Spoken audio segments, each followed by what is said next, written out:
Finance First Steps. I am Krishna. 3 years ago, almost nobody used this button. Today, over 380 million people worldwide use it. Some of you watching this right now have it open in another tab. It's called Buy Now, Pay Later. And I need you to listen to me for the next 9 minutes, because this button is quietly doing to your generation what credit cards did to your parents' generation, except it's designed to feel like it isn't debt at all. By the end of this video, you'll know exactly how these apps make money off you, why interest-free is the most dangerous phrase in modern finance, and the one number you should check before you ever tap that button again. Let's start with a story. Meet Abigail. She's 24, works a decent job, and one evening she's scrolling online and finds a pair of shoes she loves, 4,000 rupees. A little steep for a random Tuesday. But then she sees it. Pay in 4 easy installments of 1,000 rupees. 0 interest, 0 fees. She thinks, that's not even a loan. That's basically free money management. She clicks it. No credit check, no paperwork, 30 seconds, done. 2 weeks later, she does it again. A skincare set. Then a flight ticket for a weekend trip. Then dinner delivery through an app that now also offers pay later. By month 3, Abigail has 7 of these small installment plans running at the same time, across 4 different apps. And here's the part that should worry you. She has no idea what her total monthly BNPL debt actually is. That's not because Abigail is bad with money.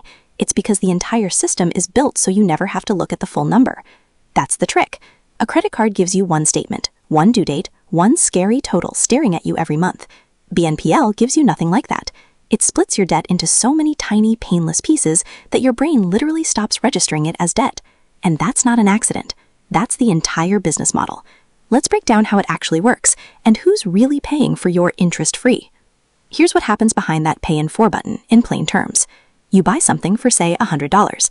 The BNPL company, think Klarna, Afterpay, Affirm globally, or Simp, LazyPay, and Amazon Pay Later here in India, pays the merchant the full $100 almost immediately minus a cut.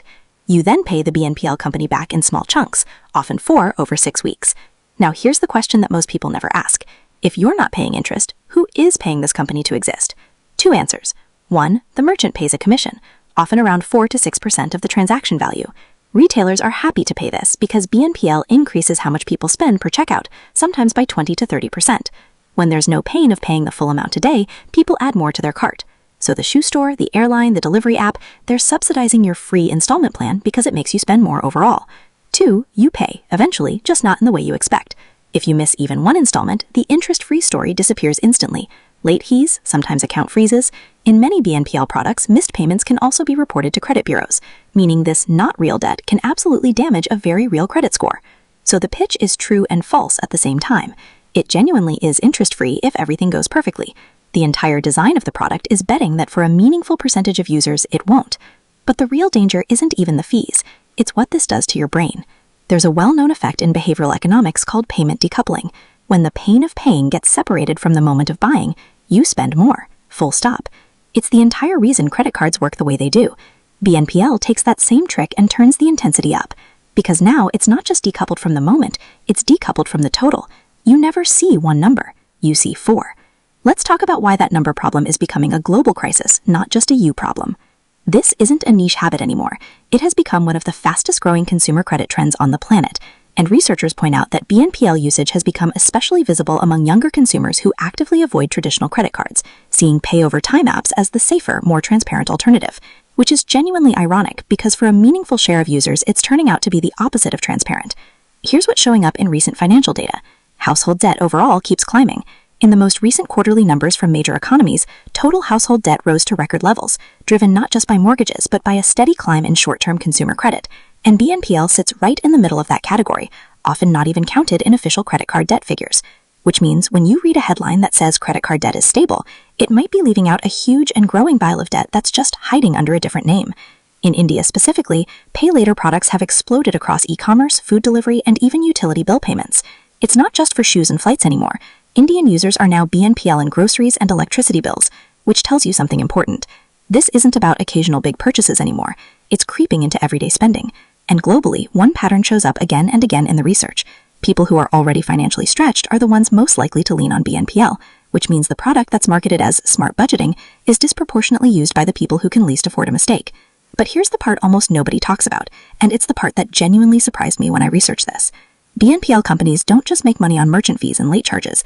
Every single purchase you make through these apps builds an incredibly detailed profile of your spending behavior. What you buy, when, how often you miss payments, how price sensitive you are. That data is valuable.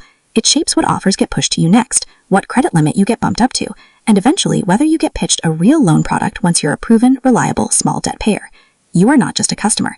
You are training data for a bigger lending decision down the line. Now, let's go back to Abigail, because this is where it actually gets dangerous. The single biggest risk with BNPL isn't any one plan. It's stacking, using multiple BNPL services at the same time across different apps, because none of them can see what the others are doing. A credit card company can see your existing credit card debt. A bank can pull your credit report. But BNPL apps, especially the smaller ones, often approve you in seconds with minimal or no cross-checking against your other active plans. So Abigail's 1,000 rupees a plan doesn't feel like much, but across 7 active plans, she's actually carrying close to 15 to 20,000 rupees in short-term obligations, spread across different due dates, different apps, different reminder notifications she started ignoring. This is the exact mechanism that turns harmless small debt into a genuine cash flow crisis. Not one big bad decision, 20 small invisible ones, compounding quietly in the background of a normal life. Now, I want to be fair here, because this isn't a video telling you BNPL is some evil scam and you should never touch it. Used correctly for one planned purchase with a clear payoff date, without stacking, it genuinely can be a useful interest-flow tool. The problem was never the tool. The problem is that the entire design of the product actively discourages you from seeing the full picture of your own debt. So let's fix that. Here's exactly how to use BNPL without it using you. Rule 1. Track it in one place. Not 4 apps. One note, one spreadsheet, one page. Every active BNPL plan, its total, and its due dates. If you can't see the total number, you don't actually know your financial position, no matter how small each individual plan feels. Rule 2. Never open a new BNPL plan while another one is still active. This single rule alone prevents almost all stacking damage. If you already have a plan running, that's your signal to pay cash or skip the purchase, not open plan number 2. Rule 3. Treat a missed BNPL payment exactly like a missed credit card payment, because increasingly credit bureaus are starting to treat it that way too. The "it's not real debt" story falls apart the moment you're late, so budget for it with the same seriousness you'd budget for an EMI or a loan installment. Rule 4. Ask yourself one question before you tap that button. Would I buy this if I had to pay the full amount today?